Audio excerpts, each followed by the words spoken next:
Welcome back to LTTV for not weekly, but a special 6, maybe 7-part series, depending on if we can get some real celebrities on board for it. Looking at what we're calling the reshaping of Leicester Tigers. Now, obviously the club's gone under significant change over the past 12 months, some forced, some maybe sped up, if you will, if we could say that. So what we want to do to start it off is look back in particular to where the club was 12 months ago, but as well look back a week into where the club made its announcement of last season's report and accounts, and also the announcement that some added investments come in following the pandemic. So what I thought I'd do first off was go for the biggest of the big dogs and speak to them about it.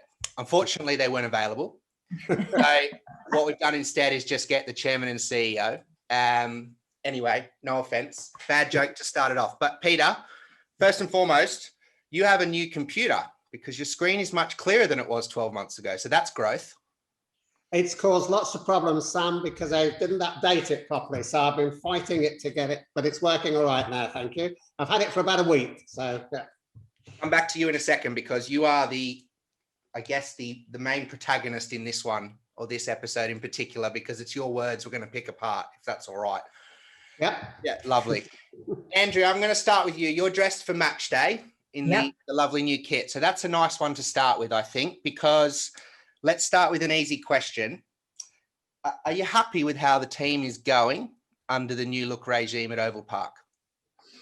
Yeah, I think it's not about me being happy. It's about us recognising that there's been vast improvements, both on and off the pitch. There's been a real sea change and a real cultural change that everyone is embracing. And, you know, Steve, Aled and the team have done so much work towards that. And you're starting to see that come to life on the pitch. So yes, you know, it's about winning and we need to get out there and we need to show what we're about, but you can start to see the foundations that have been built over the last sort of 8 months or so. So that's a very nice soft way of starting, but it gets us in a groove. Let's go into the not so nice stuff because Peter, if I'm correct, it was around 12 months ago, we probably spoke for the first time in this format. And admittedly, then we were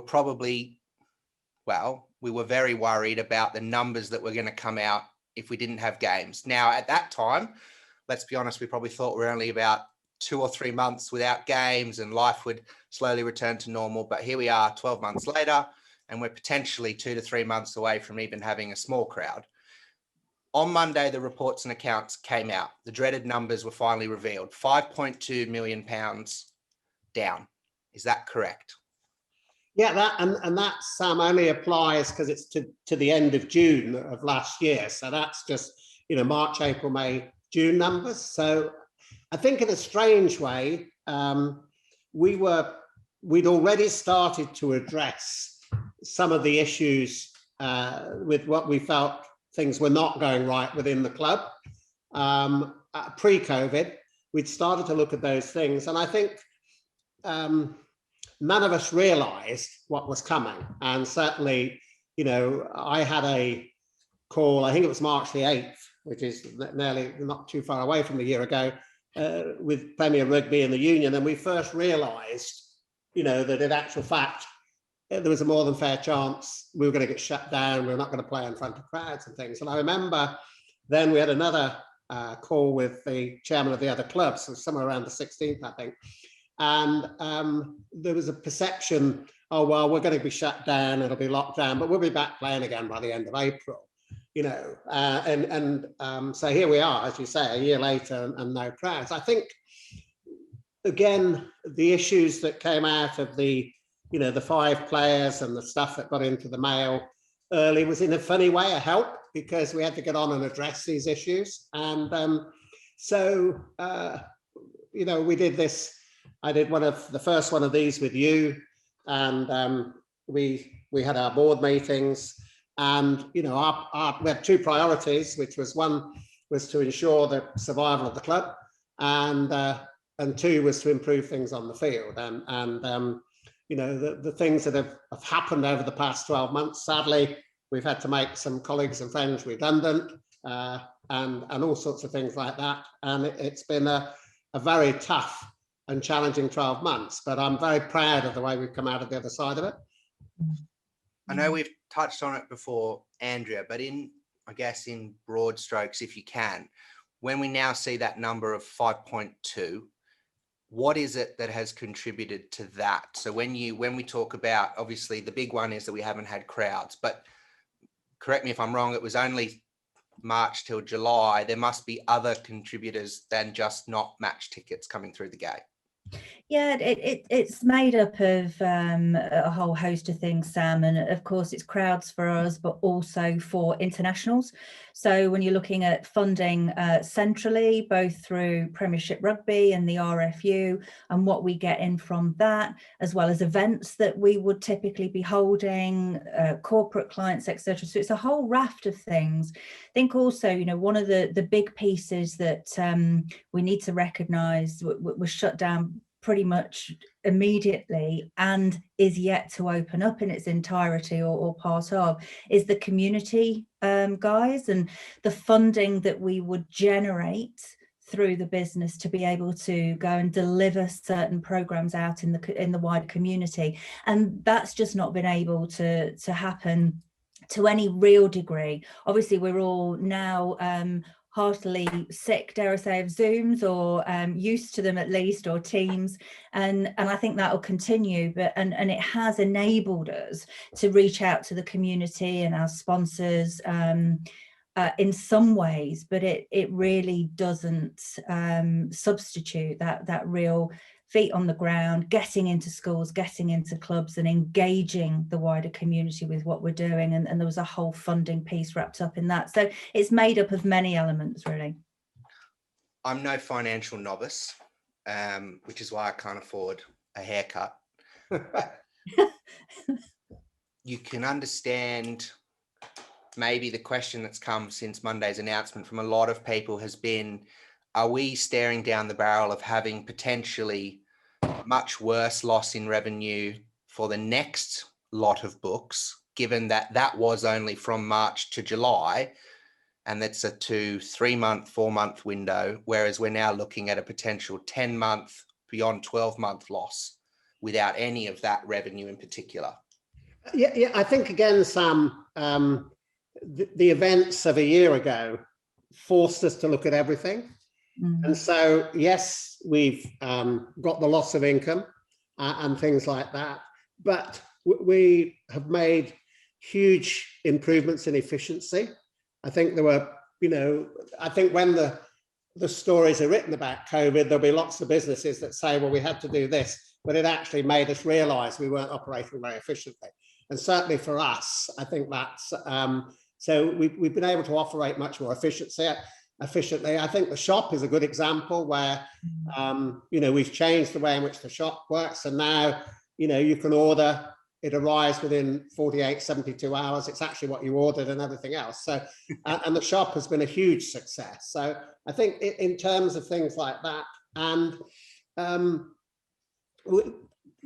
think the other big bit that Andrea mentioned, there's this whole community thing, which is that the support we've had, from our season ticket holders, from the local community sponsors, huge positive there in terms of Mark and Katie, and the fact that we've retained every sponsor and added, which again, that's and the majority of them are East Midland based, so they're the national and stuff. And I think it's been amazing the support we've had, and we'll talk about the funding in a second that we put in place, but the support we've had from local MPs, local politicians, all those sort of things has just been outstanding. We will circle back to 12 months ago, if you will, towards the end, but I'm quite intrigued to ask, and it's almost a question without notice, if you will, so I don't mind if you take at least 2 seconds to think before you answer. But are you happy as the chairman and CEO at 12 months ago, are you happy with how the club dealt with it initially, or in hindsight, and I'm talking everything, everything that's left it. So it's a very broad question, but are you happy with how the club dealt with the changes at the time, or in hindsight, would you change things? And hindsight's always a beautiful thing for that, but would you change things looking back? I think the bit that I realise, which this has really brought home to us, and it's a positive and a negative. And I think the positive is that we recognise that things weren't going well in terms of how we ran the academy. And David Wilkes came in, and a lot of those changes that were made to do with how the academy operated sort of flowed through into the question you asked earlier about Oval Park and things like that. So I think we got that right.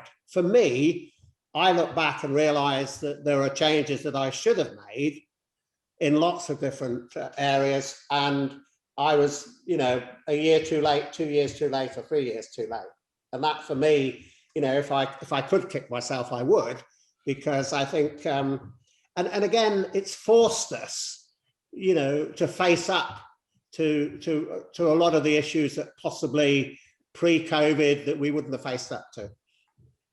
And I think, Sam, on that, for me, are there things that we would change if we had our time again? Yeah, absolutely, because you're learning so much. Let's not forget, none of us have been through this. Isn't just sport, but none of us have been through anything like this. So it's a huge challenge. You're in crisis management on a daily basis. Things are changing and coming at you, left field and constantly. So did we deal with everything in an absolutely perfect way? We did not, but I think the important thing from that is to learn from that, and learn pretty quickly, because again, you're carrying on with that crisis management. But it's not just about that. It's about, yes, we've had to manage the club through this situation to date. It's also making sure that when we come out the other side, that we are geared up and we haven't took our eye off of our business and off of the club. So it's not just about the pandemic and getting us through that. We need to be in a really strong position when we come out the other side, both from a business perspective and a playing side. And so it's been marrying those two. Let's deal with the crisis that are coming at us thick and fast, but also let's look at the business and the rugby and make sure that we are in a good position. So I'm going to ask, and you might have to wave me away because there's legal ramifications to things, but you opened the door by mentioning them earlier, I think, Peter. Yep. There are obviously some players who left, and there were circumstances, and very well publicised circumstances around specific players who left because of contract issues and disagreements, whatever the wording is. What is the update on those, if you're allowed to provide one? I appreciate you may not be. I'll pass over to Andrea in a second. I think one of the very positive things that when we announce the accounts to June this year will be that all of the claims that were outstanding have all been settled, and some of them may be in the final stages, but they're actually settled. So one of the things that we wanted to do as a new board effectively was to ensure we got the cash to deal with some of the outstanding claims. So without going in, and Andrea can deal with the players one in a minute, but there was a claim to do with one of the contractors that was involved in building the clubhouse end, which had bounced around forever, hadn't been settled. And then, Andrea did a great job with others of getting to a final figure, and we've paid and it's gone. So, we'll have a very clean set of accounts when they're ultimately published to June of 21. And I think, Sam, on that, certainly with the players, that there's really, it was something that we had to do. No one person is bigger than the club. We had to see the club through this situation, and therefore you're making decisions that perhaps you don't actually want to make. You don't want those outcomes, but ultimately you need to do what is right for the club and to make sure that the club survives. So you're making those really tough decisions, but you're not making them on a personal basis. This isn't about any one individual. This is just about seeing the club through. So the fact that is all pretty much done and dusted, and we wish them well, and every success until they come back and play us, of course. But genuinely, there is no animosity. I've spoken to 2 or 3 of them direct myself. So it's just one of those situations that we needed to get through, and put us in a stronger financial footing. Honestly, I gave you an out. You both could have just said, no, legally can't tell you, and you answered it. But we said we'd be as honest as we could. That's absolutely fine. I'm just thrown by it. I was ready for the next one. We're moving on. Just all I would suggest is when those players do come back is don't try and have some fun and not mention them by name, because Twitter blows up. But that's fine. Don't do it. It's fine. We've moved on. I'm sorry, everyone. That wasn't me. Might have been me. What I want to talk about then is investment, because we're talking about loss, but investment. Correct me if I'm, don't correct me if I'm wrong, because I'm reading from the press release, but correct me if I am wrong in terms of more than £10 million has come into the club in the last couple of weeks in different ways, and we'll talk about that in a second. That is not something that is, and Andrea, I'm taking your words, that's not a rescue package just to get through the next couple of months and pay the players and make sure we've got a squad to play and turn the lights on at Welford Road and everything else. This is 10 million from various forms. Yes, the pandemic's brought it, if you will, if that's the way to say it, but it's about future-proofing the club for at least the next couple of years. Is, if I start with you, Andrew, is that correct? Yes. Yes. So my next question. They don't ever ask a closed question. No, that's fine. That's fine. That's the answer. If that's the question, that's the answer. So let's tick the controversial one off first, right?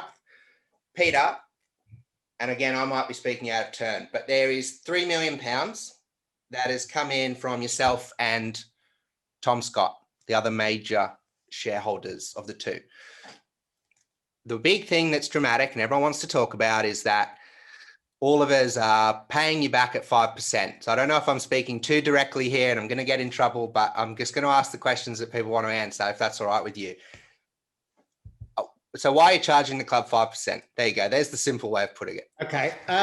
The rescue package that we put in place, and I'll deal with the 5% of the second, yes, was that we've looked at what we think is the most pessimistic view of the next 2 years. We have taken into an account the fact that it's been well publicised that we're going to see the salary cap coming down probably £3 or £4 million a year. So we've assumed that in there. We've assumed some small crowds and maybe bigger crowds this time next year. And what we wanted to do was to put in place a financial package that allowed us to say that that first objective we set out with, which was to secure the financial future of the Tigers, was done. So, you know, you're right, it's actually just shy of 11 million. All of it, of course, ultimately gets paid back. And I would say that the money that Tom and I and others have put into the club, we don't expect to get back and haven't. The 5% is not paid back, it's an interest cost. You having to do it for us to secure loans from the government or DCMS, it wasn't a quid pro quo, if you will, with others around. Is that fair to say? That's correct, yes, yeah. And over the years, and it's not quantified and not verified, you know, I and others have put money into the club without ever expecting to get it back. And whilst I wouldn't want to, although my wife may well watch this now, but I would say that, you know, I've no expectation that we're going to get that back. So I think this is for the long-term future of the Tigers. So, can I ask you on a personal level, and it might be something that, hey ho, it might not air. I'm quite intrigued here, and I feel like I've got the confidence to ask it. Do you get it all peeved off when you read that? Again, you might not want to answer this, so I'm conscious of asking, but I'm going to go for it. Do you get it all peeved off when you read that people maybe perceive you are trying to charge an interest on something, and there isn't this context given around the fact that, I guess, what you're trying to maybe skirt around, and again, I'm conscious of Kay as well here, but millions has gone into the club from yourself, from Tom and his family, and it's people get that immediate assumption. I think for me, as I've said on one of our ones before, apart from the children, having the children and stuff like that, the most amazing thing I ever did was to play for the Tigers, and for somebody who couldn't read and write and things like that. And so sport was to a degree my savior. And I think, many years ago, we were in the middle of one of the many crises that we've been through, and Peter Wheeler and I, it was about 11 o'clock at night, and we sat there looking at the what is now the breathing stand, and sort of said, Tom Crumby will be laughing at us. And I think if you look, the club's managed somehow to have people like Tom Crumby, who, dedicated a huge period of his life and a significant amount of his money.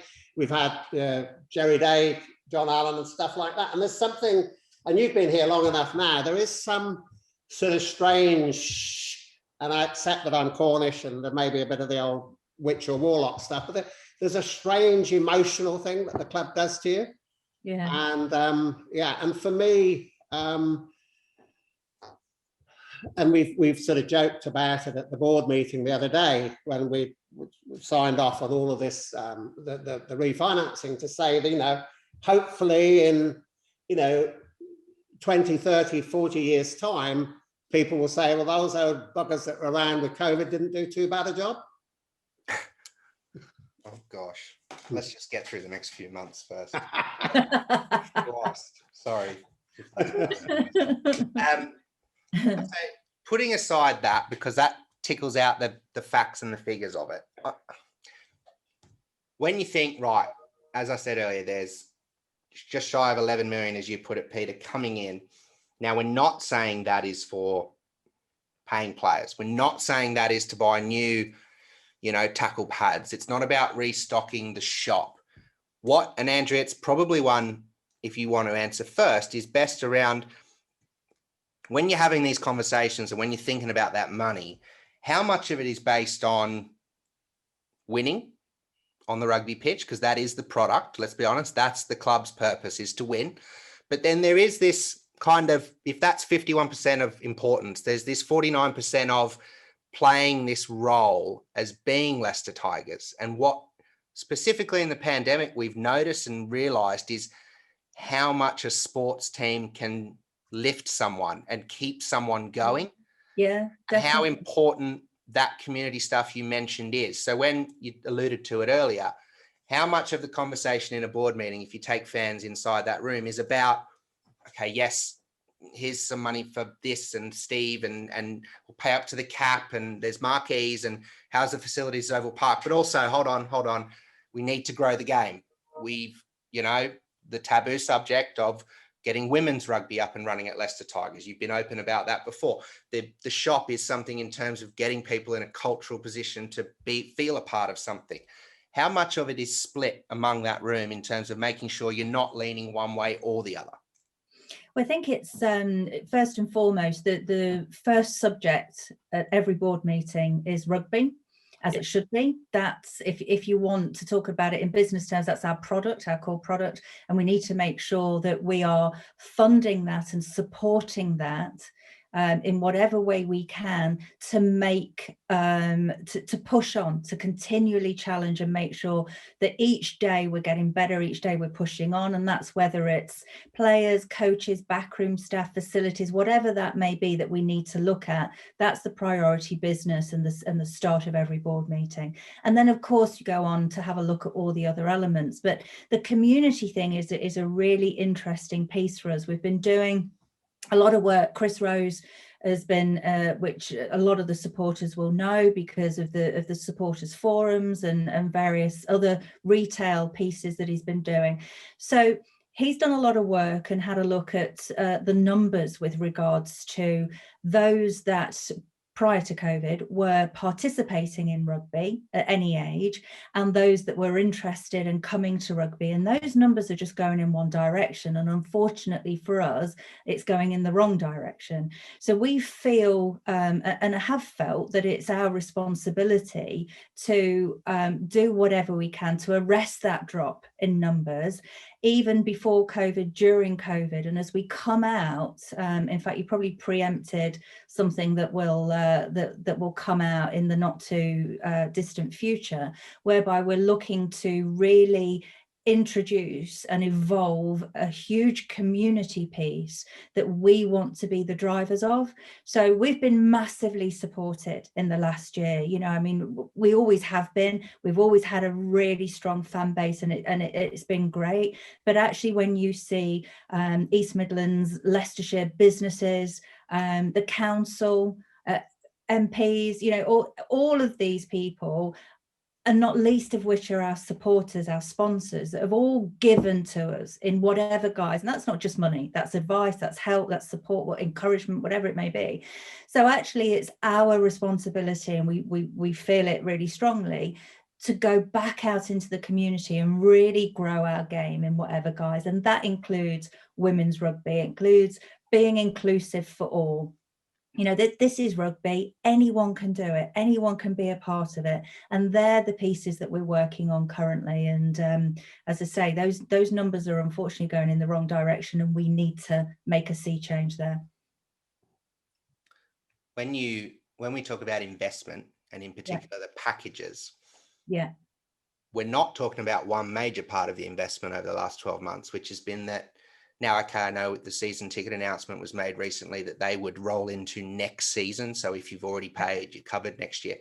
But there are still hundreds and thousands, not hundreds of thousands, but hundreds or thousands of people that have actually said, no, keep it, and I'll pay again next season. I guess the fans' question is, do you see their investment as important as, and it might be a question for you, Andrea, because I'm asking Peter to talk about himself, but do you see their investment as important? And you know, the board's been criticised before for maybe not caring enough about the small fan in the Crumbie. So I hope I'm not overstepping, but the question is, do you see their investment as important when you look at it from that community angle?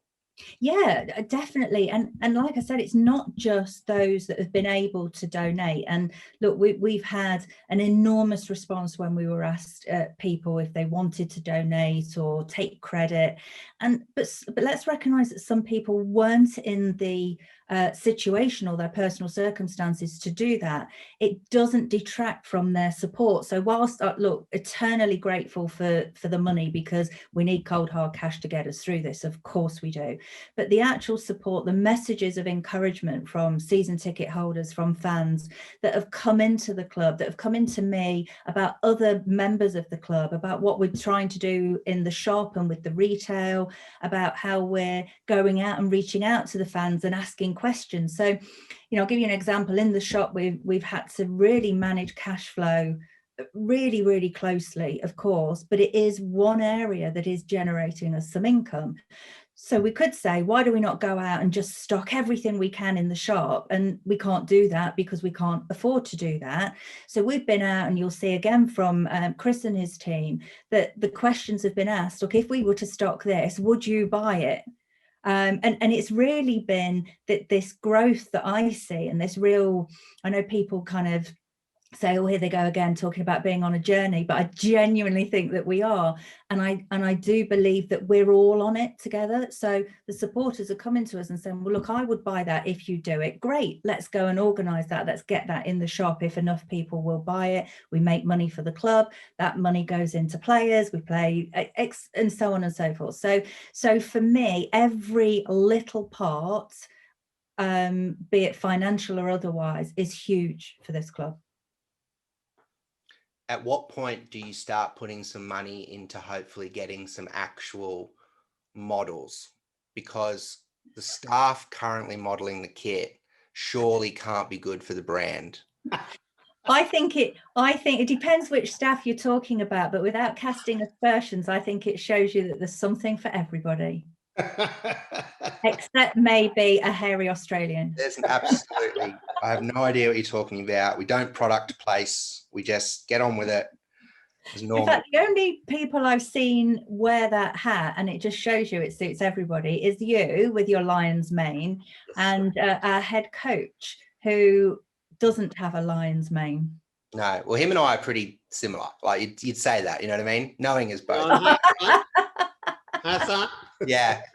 Looks like you're about to jump off a lorry and nick something. Probably. Yeah. It's like you're around to steal something. Let's move on very quickly. Peter, can you, if we go back to that question slightly, do you understand, I guess I'm going to a question earlier, do you understand the criticism up until maybe some time earlier that people thought the priority wasn't about that their investment of a season ticket wasn't seen as important as the person maybe paying for the corporate or the big sponsorship?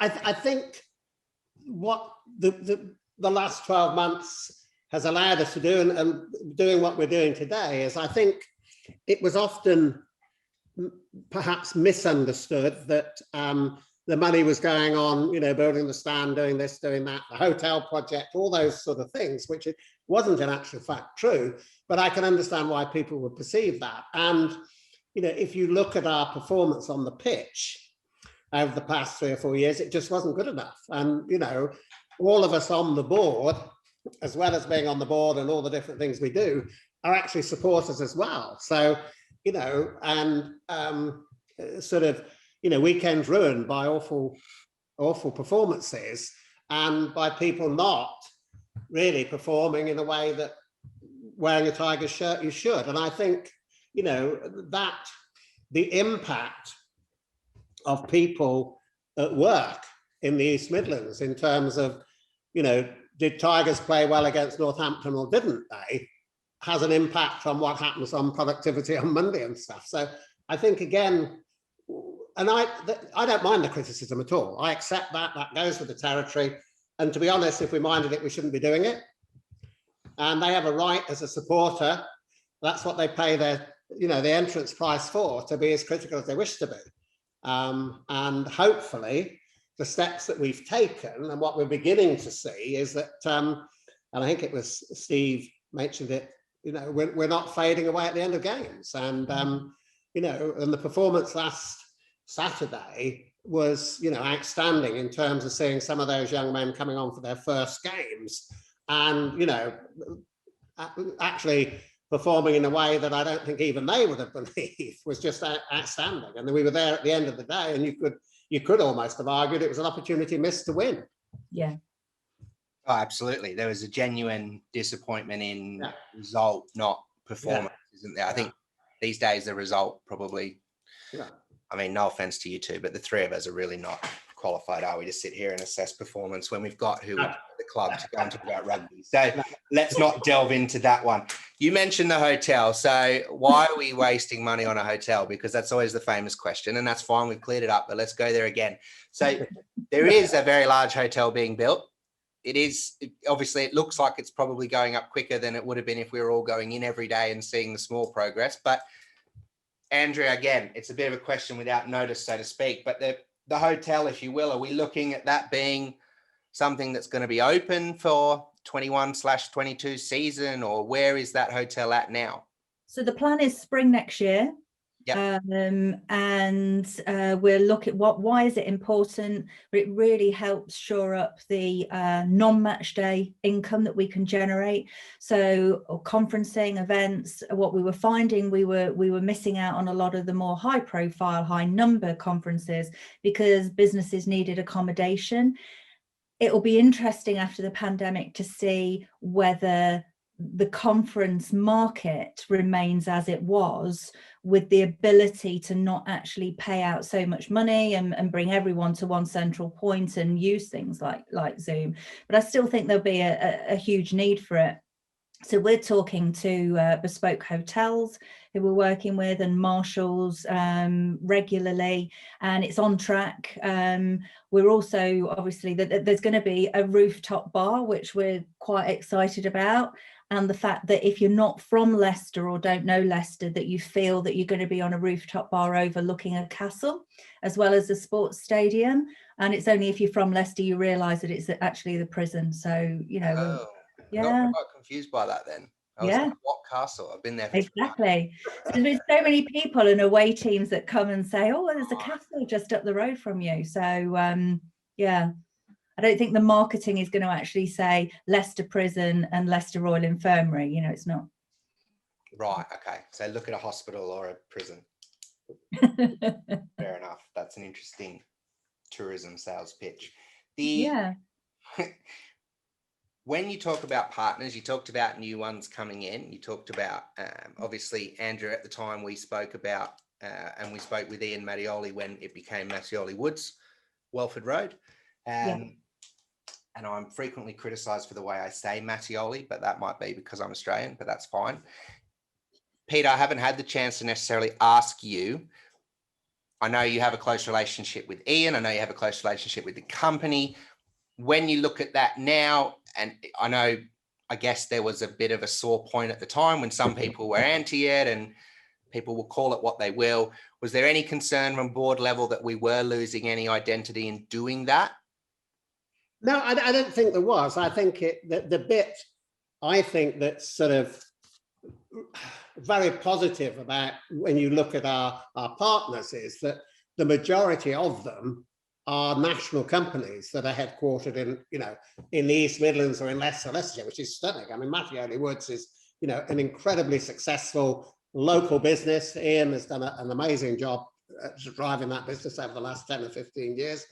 And then you've got, you know, Tops Tiles, which is, again, a national business, very successful one, Breeden, Aggregate, all of those different businesses. And I think that has been what has been special. And yes, you know, we did, we all tried to speak to some season ticket holders, and I had the privilege of speaking to 6 of them individually and stuff to say thank you to them. But, you know, that support across the piece has made us realize, I think, that there's much more we should be doing going forward.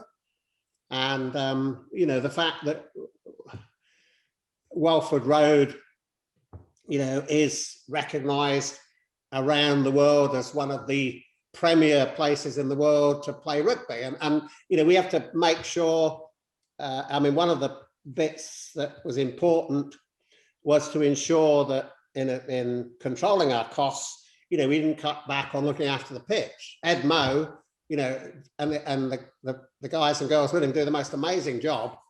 And you look at the pitch at Welford Road and it's, you know, there aren't many pitches better. And then you look at what they have to do at Oval Park when it gets flooded and everything else. And so I think, again, what this has brought home to us is that, yes, we want a very good second row or loose head prop or whatever. But equally, we want Sarah in the shop being one of the best people running a shop, you know, or Mark Davis and that being very, very good at attracting new sponsors. And I think the last 12 months has brought us together as colleagues within the whole of the Leicester Tigers family to realize that it's about, you know, being the best at what you do, whether that is the shop, sponsorship or the payroll, as much as it is, you know, making sure you win your share of the lineouts. It's a nice segue into the fact that it's actual National Grounds Week this week. So, yeah, you know, Edmo, Cheryl, Josh. Yeah. Anyway, what's fantastic about Ed Moe is his father was a groundsman as well, and they always stand when we were having crowds in the corner of the where you go on to the in front of the Breeden stand and the clubhouse end. And I often have a chat with his mum and dad as well, who are very proud that Ed's there doing the ground, which is just lovely. I like to think that he's like maybe like Mike Ford in the way he breaks down George's game. Does his dad sit and watch about how he works and go, look, I don't want to be rude, but around halfway you could be quicker on it, or you could be a little, you know, a little less aggressive with the mower. I did ask his dad, Sam, to say that the line wasn't straight. That would be funny, wouldn't it? That's a nice like thought, just to think Ed is getting some stick from somewhere. So you, all right, you mentioned getting new players in. Watch this space. One of the big key things, obviously, over the last couple of years has been this constant reporting that the board or the now dearly beloved and gone rugby committee, of which is no longer part of the club. Let's clarify that for anyone who wants to keep asking that question, is that the board maybe and the rugby departments haven't got on. Maybe some are interfering in different ways. That's both up and down. How is the working relationship between the whole board, the executive, and Steve Allard, and obviously incoming Lee Jones, but he's not here yet. But how is that relationship working, which is, I think, Steve's 20, 30 games into his career now at Leicester Tigers? How's that going forward? I think, again, one of the things that, we could be critical of ourselves about, and we recognised, and was that, we had to change the way in which the company, whether you're in charge of the team or whatever, we had to do that better than we were. And, we're now doing a much better job, I think, of the whole recruitment process, which is now being, on a more formal structure. There's a meeting every Wednesday afternoon with regard to that. And we recognised, and Andrea, perhaps you'd talk about, the appointment of Lee Jones as another, piece in the jigsaw to getting to where we want to be. And we are determined to get Tigers back to the top. And that means we have to have first-class people in every position. Yeah, and I think, Sam, you're right in the past, and there's probably been, the waters have been muddied, or there's been some ambiguity about who actually does what. And in any business, let alone, sport, that lack of clarity will absolutely kill you. So one of the things that we have ensured moving forward is that everybody is fully aware of what their own responsibilities are, and indeed what others are. So if we need something sorting out, who goes to who, and who is responsible, who's responsible for it. So that has all been done now, up to and including Lee. So just talking about Lee and the role that he'll come into, very much when you have a head coach like Steve Borthwick, do I need somebody that is going to be looking at first team rugby alongside him? No, I don't. I need somebody overlooking everything that happens off the pitch. And so Lee very much is aware that as much as Steve is leading and driving on pitch, he is off pitch. We've spoken about it to the nth degree, and we've gone down a whole list almost. You write everything down on a bit of paper. Who's going to do this? Who's going to do this? Everybody's clear. Everyone's got a job spec, and everyone knows what they've got to deliver against. And I think that, for me, is the most crucial piece. And also, having a 3-year strategy for the whole club, with the budgets feeding into that, which we've worked with, Pinchen, who has just been outstanding with everything that he's done with the club so far, and will continue to do so. But when your budgets are feeding into that 3-year rolling strategy, and all of the rugby side, as we just take part of the business, that the rugby side, that's fed into it. What are we going to need over the next 3 years to the minute detail to ensure that we achieve what we're setting ourselves the goals to achieve in each of those seasons? And again, as I say, clarity around that. What do we want to achieve? How are we going to do it? Who's responsible for what? And that picture is there very clearly. And I think, the ambiguity that perhaps has been apparent in the past certainly won't be going forward. So it's probably worth asking now, because I'm actually just pulling up the Lee Jones announcement on my Tigers app. Download it now for free from the App Store. There is obviously the question mark over, if this is such a crucial role, how is the rugby department operating without it currently? Yes. So yes. Jordan moved on. We've spoken about that. Let's not go backwards. If that's such a crucial role, it's not the Jordan role, it's different. As you say, it's been mapped out to be different. How is the club currently operating without it? Okay, so for me and the board, it's been vital that we get this right rather than we get this quick. Okay. So we really wanted to take our time. Steve was new into his role. I was new into my role. And as you say, the rugby committee wasn't involved anymore. So really looking at it holistically and saying, what do we need to be able to fulfill and reach our goals in each of the seasons to come? What do we need to strengthen, to make sure we're constantly driving forward and giving the players the best support we can in all different fields? What is it that we need? And then from that, okay, let's look at these roles, then let's look at the skill set. And I'm going to say something that will make some of the supporters, I'm sure, have a wry smile. But when you say you've done a full global search, I expect people will be interested to know how we appointed Lee. So more than happy to go through that. If you want to have a look and Google Elite Performance Partners, they're who we placed the role with. And they were the ones that had introduced Alid to us previously, as well as others. So they work in the sports sector, and we put very clearly some key skills and outcomes that we wanted to achieve from this role. They went out into the market and they recruited, and that process was a first interview with them as a company. They then narrowed that down and put candidates through to an interview with myself, Fintan Kennedy, FD, and Matt Johnson, who's head of HR.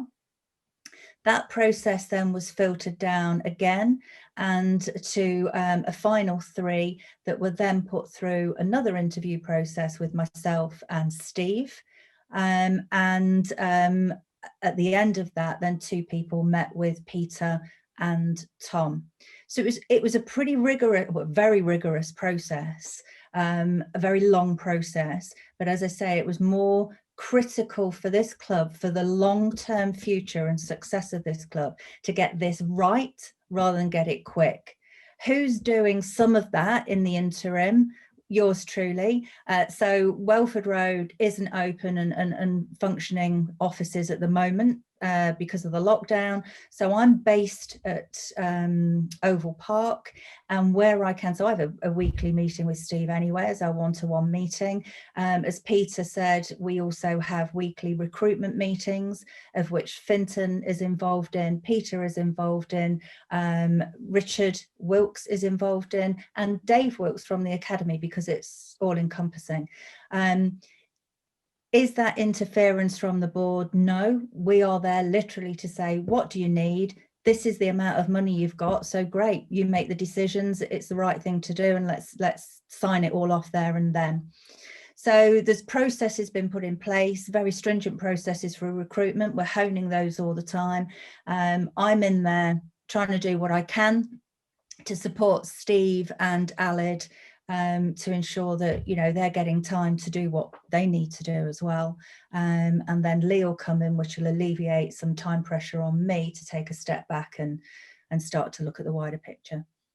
So obviously for fans who aren't privy to Steve's weekly media, without trying to speak for Steve was asked this week around the Lee Jones appointment and very clearly outlined the fact that he's not, it's not somebody who's coming in and telling him which players he's going to have. You're clarifying, just so I'm getting this right, you're clarifying that while you guys are there, you're not necessarily, you or Peter or Fintan are throwing hands up and going, this is the guy, sign him, I like him, I saw him the other day playing. This is a recruitment process of which Steve is saying the kind of players he wants.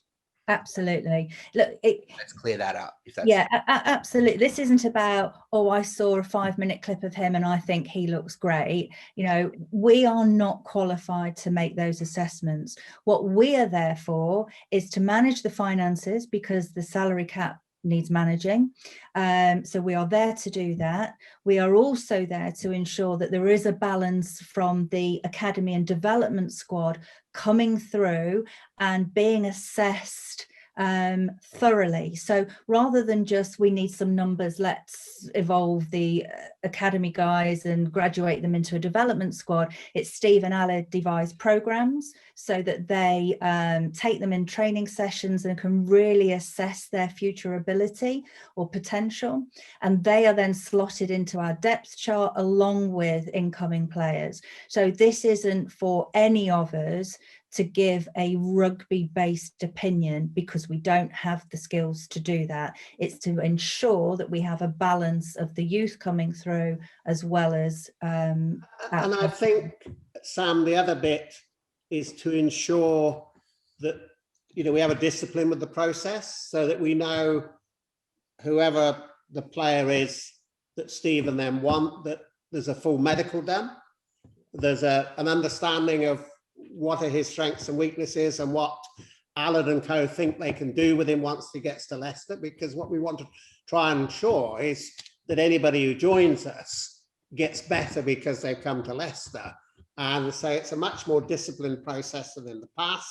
And we have, unfortunately, in the past, signed players who, you know, wouldn't have passed the medical. So it's a disciplined approach.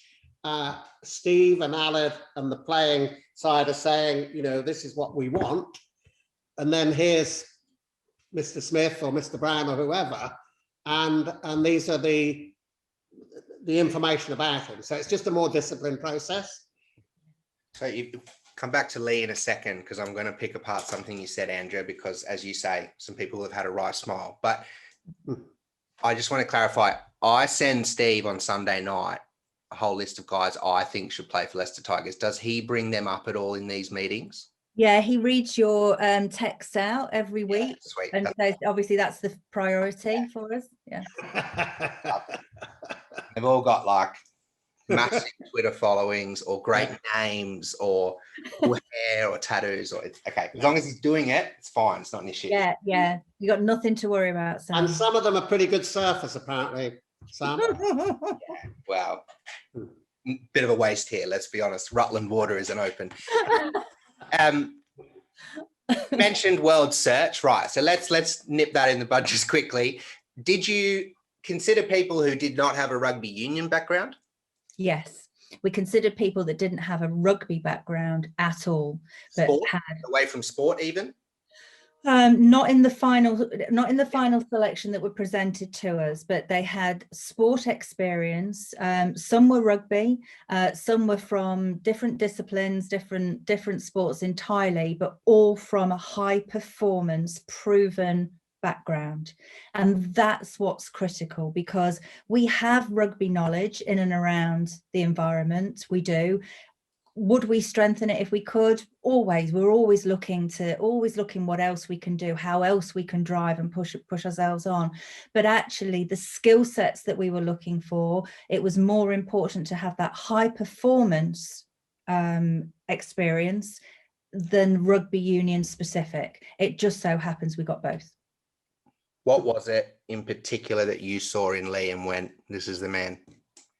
For me, certainly, and then I let Peter answer because he met him as well. But that for me, it's about somebody that sees that you're on this journey and wants to come in and can actually see where we are going and where we want to get to, and desperately wants to be a part of that and help that.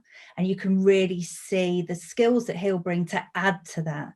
And the environment at Oval Park and Welford Road when we're back in is all about every day improving, every day getting better, recognizing what we've achieved, but knowing that there's always more to achieve. And Lee is very much of that mindset, and we'll work with Steve and myself to push that. I think for me, Sam, I was impressed when we had our Zoom discussion, in that he was questioning us in terms of what we were looking for and why and things like that. And I think it's unfortunate that he's Welsh and Alan is Welsh, but there's a similar sort of quest to be really good at what you do. Yeah. And I think what you try to do with recruitment is to, you know, bring somebody in who will make the 1 and 1 become 4. So I think, you know, hopefully he will. And as you know, you spend a lot of time at Oval Park. It is amazing some of the different things that the person running the rugby gets involved in, and you think they shouldn't be involved in that because it's distracting them from what they should be doing. So it's to try and cover all those things. And really, it's a result of learning of the things that we didn't do right previously. Yeah. It's when he asked me about my opinion on the line out, and I get really confused because I think you're doing all right, but this is where you could improve. Do you hold the ladder when Steve stands up it and throws the ball in, or not? No, we've been over this. He once got me to help with the ladder and he yelled at me. So I told him to, in no uncertain terms, I wouldn't be coming back to help with the ladder. Ladder gate. That's it. He lost his friend for a ladder. Anyway, I appreciate your time. I know it's obviously a very busy period. There is a match to be played. There is some massive announcements to come on Monday. That's about as big a hint as I can give. I thought it was your popcorn container at the back. Sam, could I just, I mean, one of the bits that I wanted to try and bring out, and you didn't ask the question, so is that what's amazed me is that throughout the past 12 months, and you're one of them as well, you know, you suddenly find that you're talking to your colleagues at 8:30 on Sunday evening. Yeah. You know, and the way in which everybody is, you know, worked from home, worked in the most difficult circumstances, and it's not working from 9 till 5 and taking a lunch hour. I think, you know, people have been putting in 14, 15-hour shifts and just getting on with it. And, you know, the situations that some of our colleagues have had who were, you know, in the purchase ledger department or the salary, payroll department and stuff, you know, trying to manage working from home, looking after their children, all those things. It's been just a stunning effort from everybody. I just wanted to finish up by saying a big thank you to everybody. Lovely way to finish it. And you mentioned apart from you, Sam. No, you've already done it. You've walked through the door. That's it. Yeah. Closed. And could you tell me your shirt size and I'll send you a decent shirt? I like it. My Jack Sparrow shirt. This is about as formal as you get. I appreciate your time. I appreciate it's all very nice and fluffy at times, but it's nice to actually answer the question that can be put to you by. Hopefully fans feel like they've asked some of these questions because we do pick them out from what we see online and on forums and in this idea. So as we continue this reshaping series, we'll obviously speak to different people, but I appreciate that you both had to wear the first one. So well done. You got through it. Thank you, Sam. Don't worry. Do you want us to say that you were really good in asking the question? Cut. Thank you for your time.